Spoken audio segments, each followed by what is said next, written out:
During the night, scp-3008-2 will become violent towards all other life forms within scp-3008-1. They will run towards other life forms like a chicken with its head cut off. Whenever it is nighttime, scp-3008-2 will smash the huge wall of town with bare hands, while calmly and politely vocalize phrases in English that are typically variations of "The store is now closed. Please exit the building." "Hello everybody, I'm the Rubber." Today, we bring you a SCP Foundation Euclid class object SCP-3008.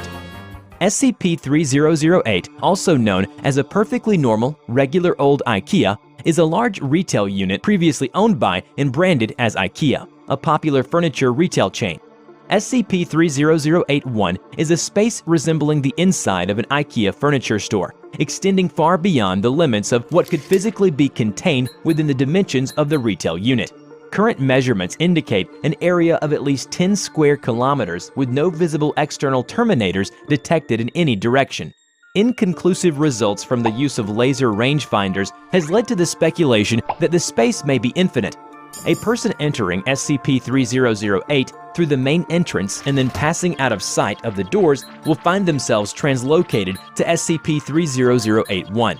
This displacement will typically go unnoticed, as no change will occur from the perspective of the victim. They will generally not become aware until they try to return to the entrance. The entrance of SCP-3008 is to be monitored at all times, and no one is to enter SCP-3008 outside of testing, as permitted by the senior researcher. SCP-3008-1 is inhabited by an unknown number of civilians trapped within prior to containment.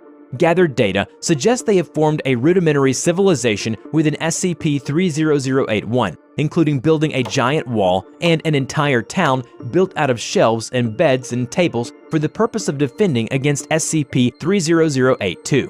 Although there is no detailed description of SCP-3008-2 in the document, however, the Foundation personnel had found a man's diary, and in the diary, it has records of his experience in SCP-3008-1 in meeting with SCP-3008-2.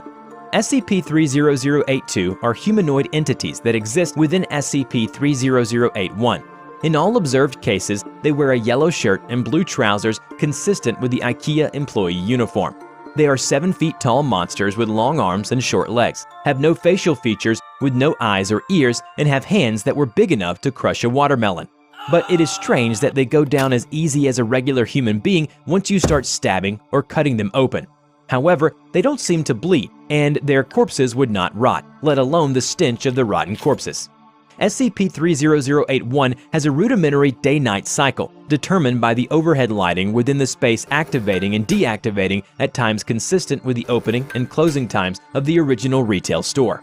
During the night, SCP-3008-2 will become violent towards all other life forms within SCP-3008-1. They will run towards other life forms like a chicken with its head cut off. Whenever it is nighttime, SCP-3008-2 will smash the huge wall of town with bare hands, while calmly and politely vocalize phrases in English that are typically variations of "The store is now closed. Please exit the building." Hence, everyone is prepared for it. Knives from the restaurants, lawnmower blades made into hatchets, a fire axe.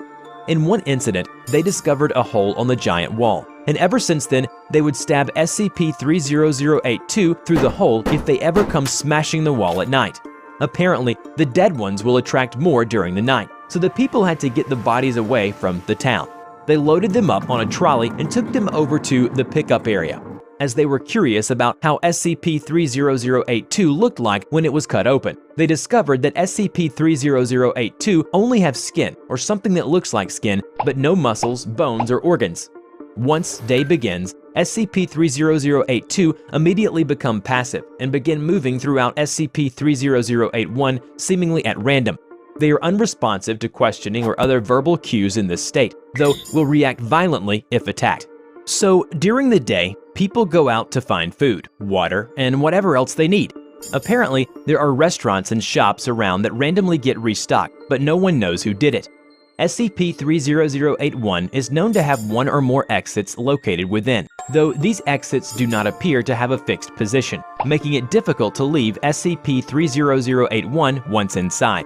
Using any other door besides the main entrance to enter the structure or breaking through the walls of the retail unit leads into the non-anomalous interior of the original store. Since containment began, 14 individuals have managed to exit SCP-3008. Humans exiting SCP-3008 are to be detained and then debriefed prior to the administration of amnestic. Dependent upon the duration of their stay in SCP-3008, a cover story may need to be generated prior to their release. According to the man's diary, Foundation personnel has attempted to send a drone into SCP-30081. Although analysis of footage shows a small town labeled as Exchange and Returns, but unfortunately it failed when trying to find the settlement again. And according to the records in the diary, we seem to be able to speculate that the people trapped inside may come from different places or dimensions, because the people in there have some seriously odd gaps in their knowledge. Some of them have never heard of the International Space Station, and some come from places where there is no declaration of independence. And no one has ever tried large-scale searching for these people who were trapped inside of SCP-3081. Does that mean that these people are from different places, hence it did not cause a huge panic of missing people? 10 seconds after the owner of the diary exited SCP-3008, and SCP-30082 followed from behind. It caught and killed the man before itself being terminated by armed response personnel. I hope you enjoyed today's video.